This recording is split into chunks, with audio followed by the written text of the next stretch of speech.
All dear student, आप सभी का एक बार फिर स्वागत है मेरे channel ABC Ankit Sharma classes. जैसा कि डियर स्टूडेंट, अब तक हम क्रिस्टलीय ठोसों के बारे में अध्ययन कर चुके हैं। हमने 4 ठोसों का विस्तृत रूप से अध्ययन किया था। प्रत्येक को मैंने सीरियल वाइज आपको समझाया था।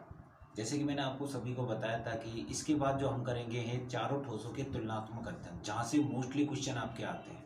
ठीक है, तो आज हम इन चारों ठोसों का, जो हमने 4 ठोस पढ़े थे, जैसे कि हमने पहला ठोस पढ़ा था आयनिक ठोस, दूसरा ठोस पढ़ा था हमने सहसंयोजक ठोस, तीसरा धात्विक और चौथा हमने पढ़ा था आणविक ठोस। तो इन चारों ठोसों का तुलनात्मक अध्ययन, क्या डिफरेंस होता है, कहाँ से क्वेश्चन आते हैं, वो अपन अध्ययन करते हैं। ठीक है, देखिए डियर स्टूडेंट, यहाँ पर मैंने तुलनात्मक अध्ययन करने के लिए एक सारणी बनाई है। यहाँ पर ये जो मैंने एक सारणी बनाई है जिसमें तुलनात्मक रूप से अध्ययन दिया गया है, वो मैंने इसलिए सारणी तैयार की है कि अगर मैं इसको आपको समझाते हुए बनाता तो काफ़ी लंबा वीडियो हो जाता है। ठीक है, तो अपन शुरुआत करते हैं। जैसे कि हमने पहला पढ़ा है, देखो पहले जो मैंने ऊपर लिख रखे हैं, जैसे पहला है ठोसों का प्रकार, दूसरा है इसमें अवयवीकरण, तीसरा है इसमें आकर्षण बल, चौथा इसमें है उदाहरण, पांचवा है इसमें भौतिक प्रकृति और छठा पॉइंट इसमें वैद्युत चालकता और सातवां है इसमें गणना।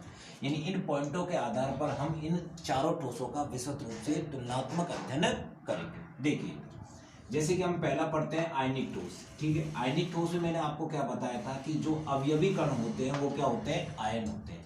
यानी अवयवी कण क्या होते हैं, आयन। कौन से आयन, यानी धनायन और ऋणायन, धनायन और ऋणायन। ठीक है डियर स्टूडेंट, तो आयन का मतलब यहाँ किससे है, धनायन और ऋणायन मिलकर क्या बनाते हैं आपके आयनिक ठोस। यानी आयनिक ठोसों में अवयवी कण क्या होते हैं, आयन। ठीक है, दूसरा, इनके मध्य कौन सा आकर्षण बल पाया जाता है, आयनिक बंध। कौन सा बंध पाया जाता है डियर स्टूडेंट, आयनिक बंध। इसका एक और नाम है जिसे अपन बोलते हैं स्थिर वैद्युत आकर्षण बल। क्या बोलते हैं डियर स्टूडेंट, स्थिर वैद्युत आकर्षण बल, वैद्युत आकर्षण बल, स्थिर वैद्युत आकर्षण बल, ये इसका नाम है।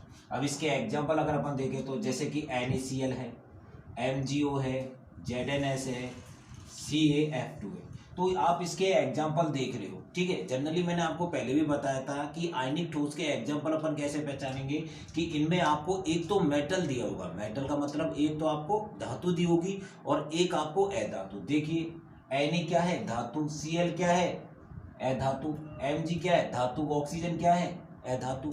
यानी आयनिक ठोसों में सिंपल तरीका है इसके एग्जाम्पल याद करने में, एक तो धातु होगी और दूसरी कैसी होगी, अधातु, अर्थात एक धनायन होगा और एक ऋणायन होगा। ठीक है, अगला अपन पॉइंट पढ़ते हैं इसमें भौतिक प्रकृति। भौतिक प्रकृति यानी आयनिक ठोस कैसे होते हैं, कठोर एवं भंगुर होते हैं। कैसे होते हैं डियर स्टूडेंट, कठोर एवं भंगुर होते हैं। कठोर क्यों होते हैं, मैंने आपको बताया था कि इनके मध्य जो आकर्षण बल पाया जाता है वो कैसा पाया जाता है, प्रबल पाया जाता है। भंगुर क्यों होते हैं, क्योंकि जैसे ही हम इन पर प्रहार करते हैं तो जो समान आयन होते हैं वो एक दूसरे को क्या करते हैं, प्रतिकर्षित करते हैं। क्या करते हैं डियर स्टूडेंट, एक दूसरे को प्रतिकर्षित करते हैं, जिसके कारण वो ठोस टूट जाते हैं। इसलिए इनकी प्रकृति कैसी होती है, भंगुर होती है। ठीक है, अगला पॉइंट अपन देखते हैं वैद्युत चालकता।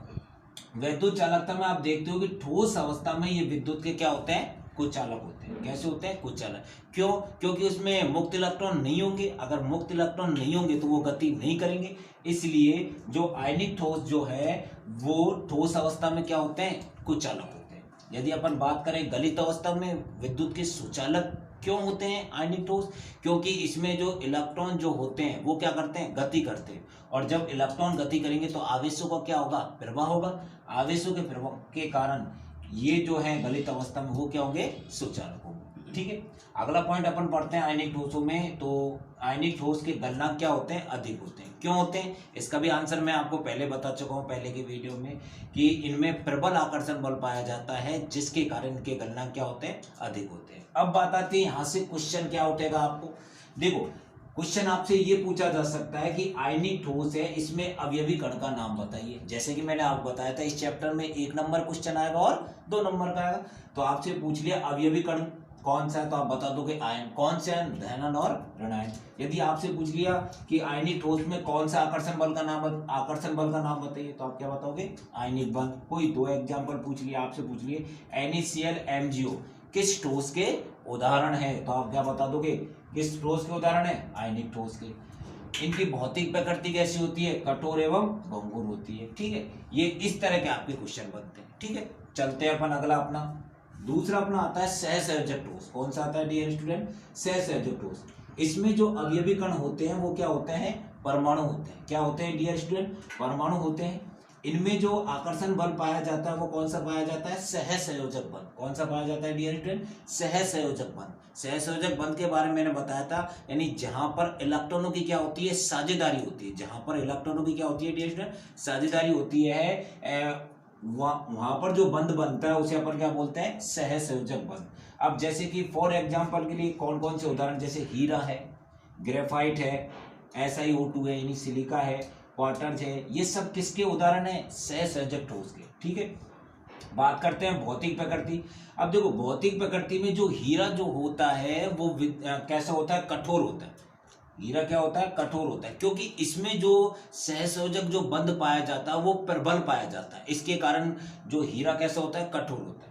लेकिन बात करें ग्रेफाइट, ये कैसा होता है, मुलायम होता है। क्यों, क्योंकि इसका आंसर मैं आपको बता चुका हूं कि ग्रेफाइट क्या होता है, मुलायम होता है। क्यों, क्योंकि इसकी जो परतदार जो संरचनाएं होती है उनमें दुर्बल आकर्षण बल पाया जाता है। ठीक है, आगे अपन देखते हैं वैद्युत चालकता।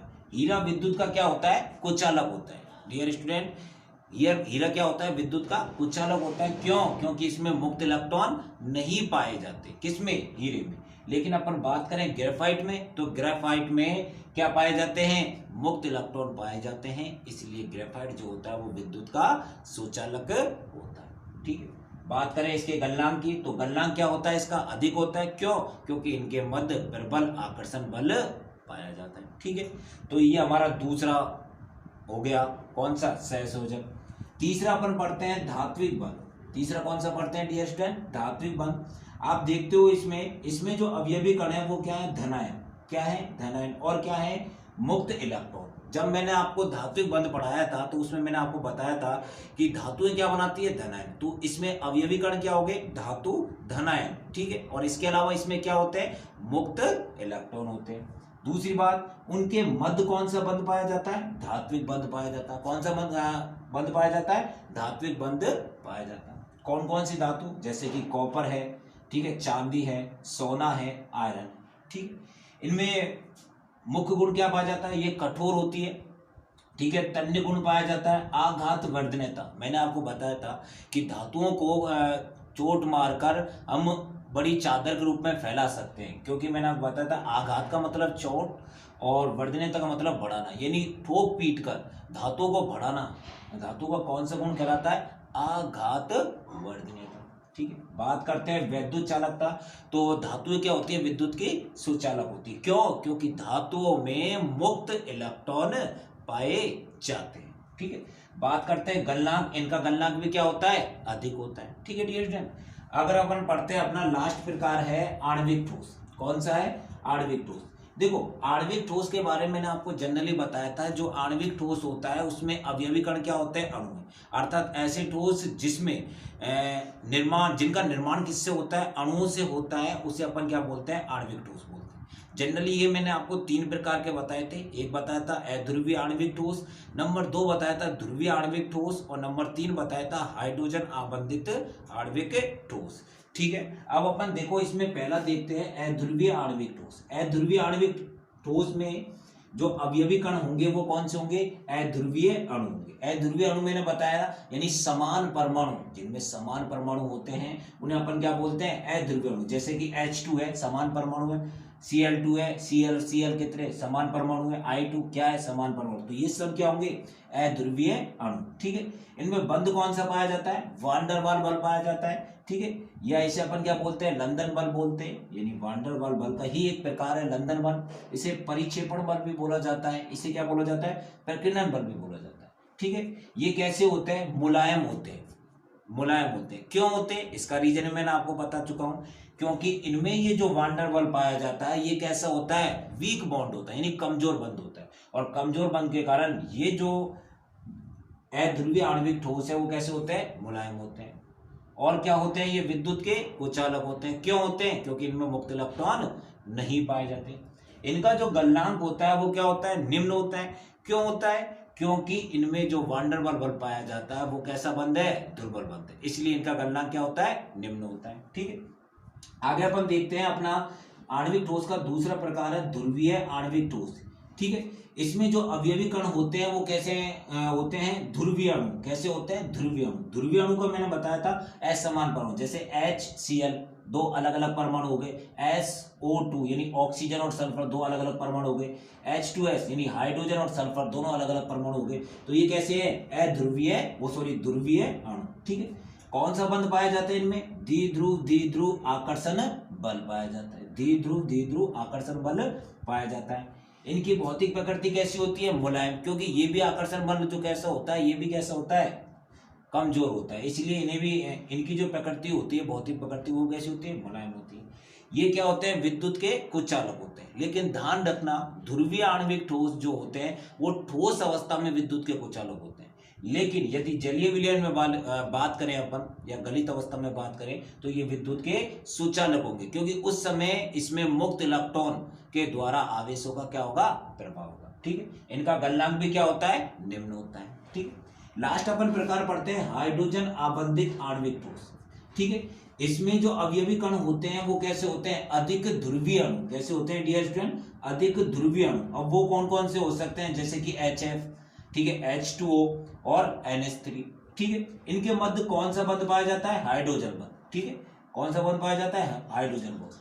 डियर स्टूडेंट, मैं आप सभी को बता चुका हूं कि हाइड्रोजन बंध कब बनता है। एक छोटा सा मैंने आपको एक ट्रिक्स बताई थी, H का फॉर्म, H का मतलब हाइड्रोजन, F का मतलब फ्लोरीन, और O का मतलब ऑक्सीजन, और N का मतलब नाइट्रोजन। यानी हाइड्रोजन के साथ यदि क्या जुड़े, फ्लोरीन जुड़े, ऑक्सीजन जुड़े और या नाइट्रोजन जुड़े, तब ऐसी स्थिति में उनके मध्य जो बंध बनेगा वो कौन सा बंध बनेगा, हाइड्रोजन बंध। कौन सा बनेगा, हाइड्रोजन बंध। ठीक है, इनकी प्रकृति भी कैसी होती है, मुलायम होती है। वैद्युत चालकता जो होती है इनमें कैसी होती है, ये भी क्या होते हैं, कुचालक होते हैं, क्योंकि इनमें मुक्त इलेक्ट्रॉन नहीं पाए जाते। और इनका गलनांक भी क्या होता है, निम्न होता है। इनका गलनांक भी क्या होता है डियर स्टूडेंट, निम्न होता है। यानी हम ये देखते हैं हाइड्रोजन आबंधित जो आणविक ठोस है, इनका गलनांक भी निम्न होता है, क्योंकि ये भी अगर अपन बात करें तो ये भी कैसा बंध है, एक दुर्बल बंध। लेकिन अगर अपन इन तीनों की कंपेयर करें, किन किन की, यानी अपन बात करें ध्रुवीय आणविक ठोस, ठीक है, और अध्रुवीय आणविक ठोस और हाइड्रोजन आबंधित आणविक ठोस, इन तीनों की कंपेयर करें और आपसे यदि पूछा जाए इन तीनों में से किसका गलनांक अधिक होगा और क्यों, तो आप सीधा सा क्वेश्चन जवाब दोगे, इसमें सबसे ज्यादा जो गलनांक होगा वो हाइड्रोजन आबंधित आणविक ठोस का होगा। ऐसा क्यों, क्योंकि उसमें अन्य ये जो ठोस है आणविक ठोस, उनकी तुलना में जो आकर्षण बल पाया जाता है, कौन सा, हाइड्रोजन बल, वो अन्य उनमें जो पाए जाते हैं, यानी अध्रुवीय में कौन सा पाया जाता है, वांडर बल। ठीक है, ध्रुवीय में कौन सा पाया जाता है, द्विध्रुव आकर्षण बल, उनकी तुलना में अधिक प्रबल होता है। और क्या होता है, प्रबल होता है। इसलिए ये जो गलनांक होते हैं किसके हाइड्रोजन आबंधित आणविक ठोस के जो गलनांक होते हैं उन दोनों की तुलना में, कौन से, ध्रुवीय और अध्रुवीय की तुलना में अधिक होते हैं। लेकिन पर्सनली अगर आप इनको पूछें कि ध्रुवीय, अध्रुवीय और हाइड्रोजन, तो इनके गलनांक कैसे होते हैं, निम्न होते हैं। लेकिन अगर अपन कंपेयर करेंगे तो सबसे ज्यादा किसका होगा, हाइड्रोजन आबंधित आणविक ठोस। ओके डियर स्टूडेंट, तो आज आपको मैंने पढ़ा है क्रिस्टलीय ठोसों का तुलनात्मक अध्ययन, यानी 4 ठोस जो हमने पढ़े हैं उनका मैंने आज तुलनात्मक अध्ययन कराया है। तो आपको एक बार फिर इसको अच्छी तरह से मेरा ये वीडियो देखना है और आपको अच्छी तरह से इसकी रीडिंग करनी है। फिर कोई आपको प्रॉब्लम आती है तो आप कमेंट बॉक्स में लिखें कि सर हमको ये चीज़ समझ में नहीं आई। इसके बाद मैं नेक्स्ट वीडियो लेके आऊँगा, ठीक है। और आपसे यही आशा करता हूँ कि आप इस चैनल को अधिक से अधिक प्यार दें, ठीक है, अपने मित्रों से शेयर करें और इसे ज़्यादा से ज़्यादा सब्सक्राइब करें, लाइक करें। और जैसे कि मैंने आप सभी को पहले भी बोला था कि